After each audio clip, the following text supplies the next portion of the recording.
କୁହନ୍ତୁ ଆଜ୍ଞା। ହଁ ଆଜ୍ଞା ସିଏ ଛାଡ଼ିବ ଆମେ କହିବୁ ମୁଁ ଦକ୍ଷିଣ କାଳିକା କଲି। ଆଜ୍ଞା ଆଜ୍ଞା ଯେତେବେଳେ କହିଲି ସେତେବେଳେ କହିଲେନି ଆପଣ ଆକୁ ସମାଧାନ ଦିଅନ୍ତୁ। ଆପଣ ପୁରୁଣା କାଳିଆ ଲୋକ ପୁରୁଣା ଗାୟକ ପାଲା ଦେଖିଛନ୍ତି। ଆପଣ ପୁରୁଣା କାଳିଆ ଲୋକ ପୁରୁଣା ଗାୟକ ପାଲା ଦେଖିଛନ୍ତି। ଏବେ ଜଗନ୍ନାଥ ବେହେରା କହୁଛନ୍ତି କହିଲେ ବାପା ଏବେ ଯୋଉ ପରିସ୍ଥିତି ହେଲାଣି ଆମେ ଘଣ୍ଟାଏ ପାଲା ସମ୍ଭାଳି ପାରିବୁନି। ଏବେ ଜଗନ୍ନାଥ ବେହେରା କହୁଛନ୍ତି କହିଲେ ବାପା ଏବେ ଯୋଉ ପରିସ୍ଥିତି ହେଲାଣି ଆମେ ଘଣ୍ଟାଏ ପାଲା ସମ୍ଭାଳି ପାରିବୁନି। ଏବେ ଏ ଇଣ୍ଟରନେଟ ଯୁଗରେ 2 ଘଣ୍ଟା ଗାୟକ ପାଲା ଗାଇବା ଭାରି କଷ୍ଟ। ଏବେ ଶ୍ରୋତାଙ୍କର ରୁଚି ବଦଳି ଯାଇଛି। ସେତେବେଳେ ଘଣ୍ଟାଏ ଗପ କହୁଥିଲା ପାଳିଆ ଲୋକ ଆଁ କରିକି ଶୁଣୁଥିଲେ।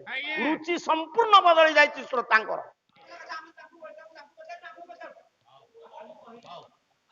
ସେମିତି ଆକ୍ରୋଶ ମନୋଭାବରେ ଜଣେ ଗାୟକକୁ ପଚାରିଲେ କିଛି ଅଡୁଆ ଆମର ହବନି। ମୁଁ 30 ବର୍ଷ ହେଲା ଗାଇଲେଣି ମଉସା ଜଣେ କିଏ କହିଦେଲେ ଗୋଟେ ମୋର ମାଇଣ୍ଡ ଡାଇଭର୍ଟ ହେଇଯିବ ପଦ ମନେ ପଡିବନି ସେଗୁଡାକ ନାହିଁ। ସେ ନୂଆ ନୂଆ ହଉଥିଲା ଏବେ ଆଉ କିଛି ଅସୁବିଧା ନାହିଁ। ମୋ କହିବାର ତାତ୍ପର୍ଯ୍ୟ ଆପଣଙ୍କ ବାରିଆଡର ଗୋଟିଏ ଆମ୍ବ ଗଛର ସ୍ୱାଦ 6 ପ୍ରକାର କିନ୍ତୁ ଏ ବ୍ରହ୍ମ ଗଛରେ ମଉସା ଦିନରେ ଗୋଟେ ଫଳ ଫଳୁଛି ସକାଳୁ ବେଳ ବୁଡକୁ ଝଡି ପଡୁଛି। ପୁଣି ବେଳ ବୁଡକୁ ଗୋଟିଏ ଫଳ ଫଳୁଛି ସକାଳକୁ ଝଡି ପଡୁଛି। ସେ ଦିଟା ଯାକ ଫଳର ସ୍ୱାଦ 6 ପ୍ରକାର। ଫଳ ପ୍ରମାଣ ମୁଁ କଣ ଦେବି?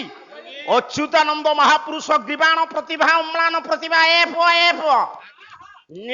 ଅଦ୍ବୈତ ପ୍ରତିଭା ମୂର୍ଧନ୍ୟ ପ୍ରତିଭା ଭବିଷ୍ୟତ କାରୁ ନେମଳ ମୁଠ ମୋହନ୍ତ। ଅଚ୍ୟୁତାନନ୍ଦ ମହାପୁରୁଷ ଗୋଟିଏ ପଦ କହିଲେ ସେ ଗଛର ଫଳ କିଏ? କହିଲେ ଇଏ ଉଡୁପ ତପନ ବେନି ଗୋଟି ଫଳ ବ୍ରହ୍ମ ତରୁରେ ଫଳିଲା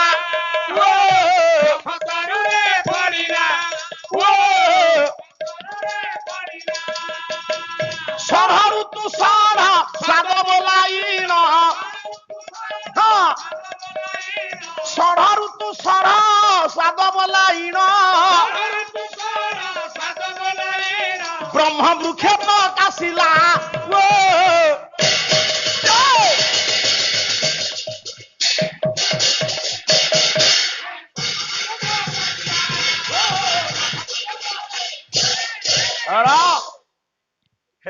ଟୋକା କଷିଦବ।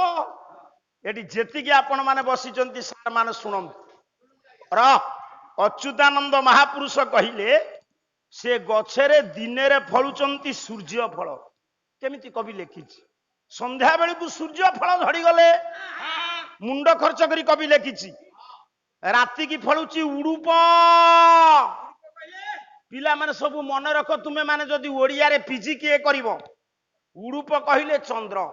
ଆମେ ଓଡିଶା ମାଟିର ପିଲା କାହା ଛାତିରେ ତାକତ ନାହିଁ ସମ୍ପୂର୍ଣ୍ଣ ଓଡିଆ କହିଦବ। କାହାର ଛାତିରେ ତାକତ ନାହିଁ। ପଢନ୍ତୁ ଆପଣ ଗଦ୍ୟ ସାହିତ୍ୟର ଜନକ ବ୍ୟାସକବି ଫକୀର ମୋହନ ସେନାପତିଙ୍କର 6 ମାଣ 8 ଗୁଣ୍ଠ ଉପନ୍ୟାସ। ବହୁ ଓଡିଆ ଭାଷା ବିଲୁପ୍ତ ହେଇଗଲାଣି। ଆମେ ଓଡିଶାବାସୀ ବୋଲି ଗର୍ବ କରୁଛେ ଆମେ ଆମ ପରମ୍ପରାକୁ ଭୁଲି ଗଲେଣି। ଓଡିଆ ଭାଷାକୁ ଭୁଲି ଗଲେଣି। ଆମର ନୂତନ ବର୍ଷ ହଉଛି ପଣ୍ଡିତେ ମହାବିଷୁବ ପଣା ସଂକ୍ରାନ୍ତି। ଆଜିର ପିଲାଙ୍କୁ ପଚାରିଲେ ସେ କହିପାରିବେନି। ଜାନୁଆରୀ 1 ଛେଳି ମାରେ କାଟେ ଖା। ନୂଆ ବର୍ଷରେ ଜୀବବୋଧ କଣ ଦରକାର? ସେ ଯେମିତି ବିକଳି ଯାଉଛନ୍ତି ସେ ପାଲା ମାଛ ଦିଅ ମାଉଁସ ଦିଅ। କାହିଁ ମାଛ ମାଉଁସ ଖାଇବୁ?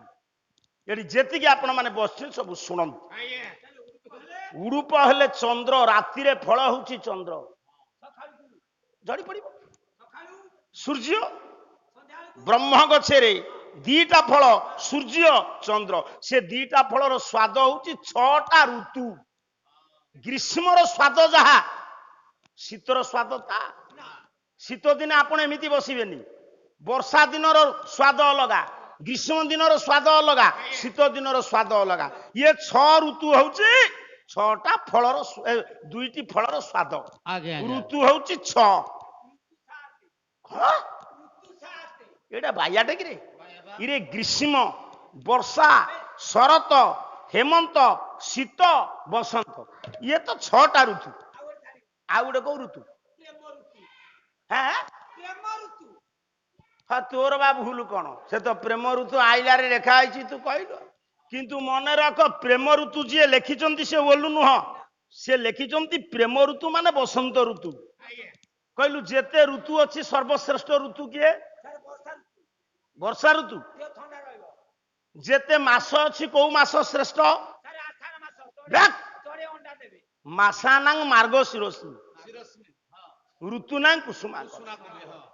ମାଲୋ ମାଘ କାର୍ତ୍ତିକ ବୈଶାଖ ଶ୍ରେଷ୍ଠ ମାସ ନୁହଁ, ମାର୍ଗଶିର ମାସ ହଉଛି ଶ୍ରେଷ୍ଠ ମାସ। ଆଉ ବସନ୍ତ ଋତୁ ହଉଛି ଶ୍ରେଷ୍ଠ ଋତୁ।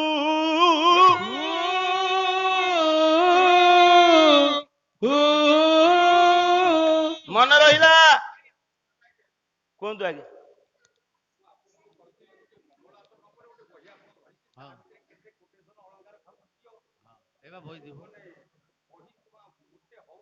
ମଙ୍ଗଳାଚରଣ ବା ସଇଲା।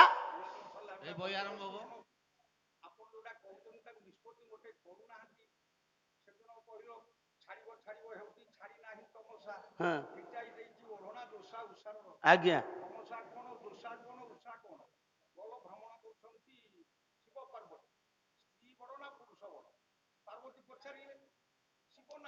କହିବ ସିଏ ଛାଡିବ ଆମେ କହିବୁ ମୁଁ ଦକ୍ଷିଣ କାଳିକା କଲି। ଆଜ୍ଞା ଆଜ୍ଞା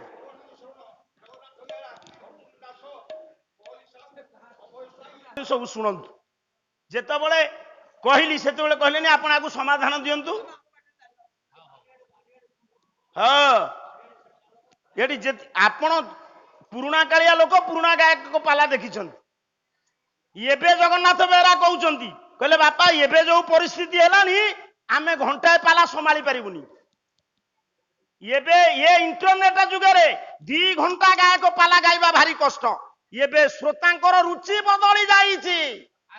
ସେତେବେଳେ ଘଣ୍ଟାଏ ଗପ କହୁଥିଲା ପାଳିଆ ଲୋକ ଆଁ କରିକି ଶୁଣୁଥିଲେ। ରୁଚି ସମ୍ପୂର୍ଣ୍ଣ ବଦଳି ଯାଇଛି ଶ୍ରୋତାଙ୍କର। ଶ୍ରୋତାଙ୍କର ସବୁ ରୁଚି ବଦଳି ଯାଇଛି।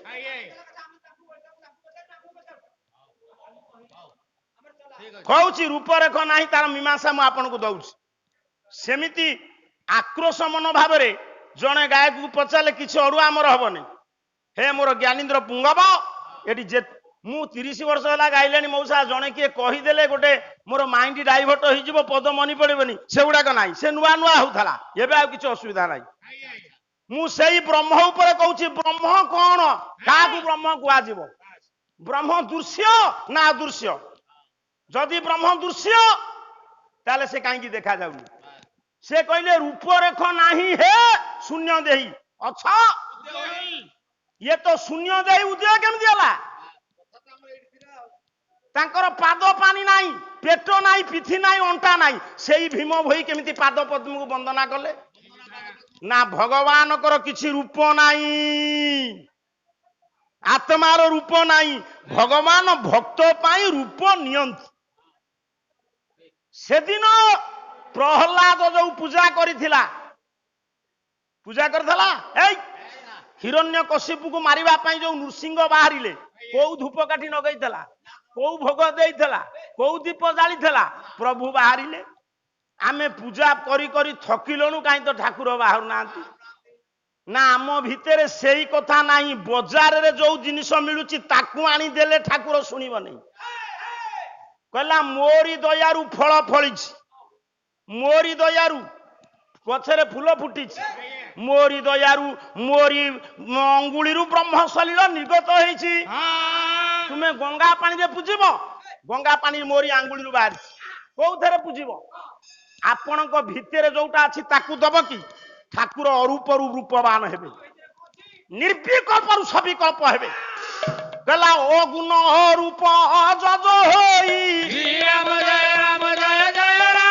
ଅଗୁଣ ରୂପ ଯଜ ହୋଇ, ଇଏ ଭକତ ପ୍ରେମେ ବସ ସଗୁଣ ହୋଇ। ଭଗବାନଙ୍କର ରୂପ ନାହିଁ। ଆପଣଙ୍କ ଭିତରେ କଦଳୀ ଦେଲେ ଶୁଣିବେନି। ଭାବ, ଭକ୍ତି, ପ୍ରେମ, ଇଏ 3ଟା କଥା ରହିବା ଦରକାର। ଇଏ 3ଟା ଥବ, ଯଦି ଗୋଟାଏ ନଥବ ହବନି। ଅନର୍ସ ନେଇ ପାଠ ପଢିଲେ ହବ ନା? ये भाव भक्ति प्रेम जदि हुए कोर्स तार ଅନର୍ସ ହଉଛି ପଣ୍ଡିତେ ବିଶ୍ୱାସ। विश्वास कथा कहले शुणु ये संसार रे मूल हूँ विश्वास। जो परिवार रे बाप पुअर विश्वास नाई, स्वामी स्त्री रो भाई भाई रे से ओडिशा माटी रे बहु अनुष्ठान भांगी जाइछि। निरंजनपुर अनुष्ठान दुहुडी जलिबा ठारू एजाय अछि। कोन पाई ना प्रत्येक कर्मकर्ता मानक प्रति विश्वास अछि। सेई कथा जगन्नाथ दास लिखिले, कहले कहई दास जगन्नाथ दास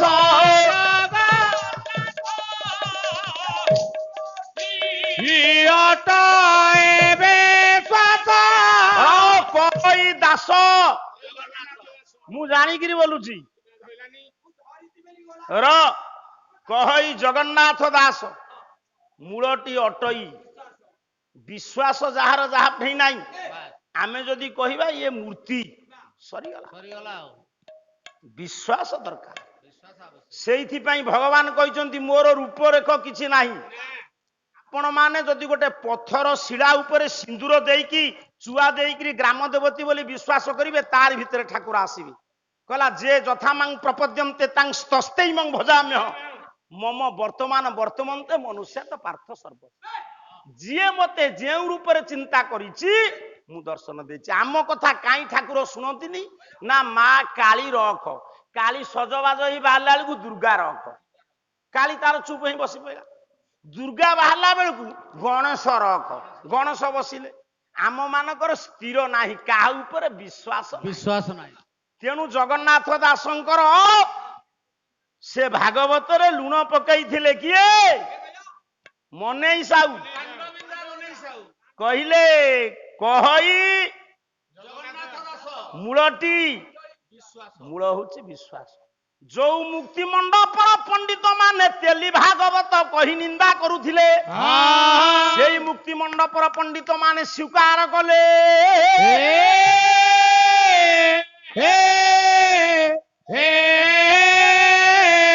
अतएव भगवान रूप नाई, रेख नाई, किछि नाई। जिए जो भक्त जो रूप रे चिंता करे मु ताकू सेई रूप रे दर्शन दी। ये हला तार मीमांसा। आउ ब्रह्म जदि कहिबे आपण ये जो फूल टिकी मु सुंघुची यार भितरे कोन अछि मु देखै परिबी बे बासना। ये तार भितर करेंट अछि मु देखै परिबी। क्षीर भितर घी अछि मु देखै परिबी। सेमिति ये देह भितर देही अछि केही देखै परिबे ना। जहा बल रे सनातन दास पाला गाउछि आपण पाला सुनि आउ साडू जीवी नहीं। सेई ब्रह्मतरु समस्तंकर कल्याणकारी हुंतु। आजिर जजमानकर उपस्थित आबाल वृद्ध वनिता मानकर तुमर आउ खाली रहिला किए बड़ कहबा आ गुटे दिन कहबा मझिरे सर्वे बोलंतु आनंद एक बार वो गोटिए पद दोहा चारि पद 14 अक्षरी तापर आज आरंभ करिबा संस्कृत रामायण। जोठी वाल्मीकि अधा रखिले सेठू चलिबो। कपिल कर्दम ऋषि पुओ कपिलंकर संस्कृत रामायण, कवि सम्राट उपेन्द्र भंजंकर वैदेश विलास एवं वाल्मीकि संस्कृत रामायण। वाल्मीकि रामायण आ ओडिया रामायण भितर बहु फरक। आपणकर ओडिया रामायण कहला चोरू अन्न खाइले पिला हला। चोरू अन्न खाइले पिला हबो, डाइजेशन हबो, झाड़ा हबो ना पिला हबो। ठीक ठीक। संस्कृत रामायण जे देखिछि से केबे कहिबनी चोरू अन्नरु पिला आइछि। शुक्राणु डिंबाणु ए बापा एखाटी नले पिला हबो। आउ साडू को जीवी नहीं। गोटिए पद गाउछि सुन दोहा।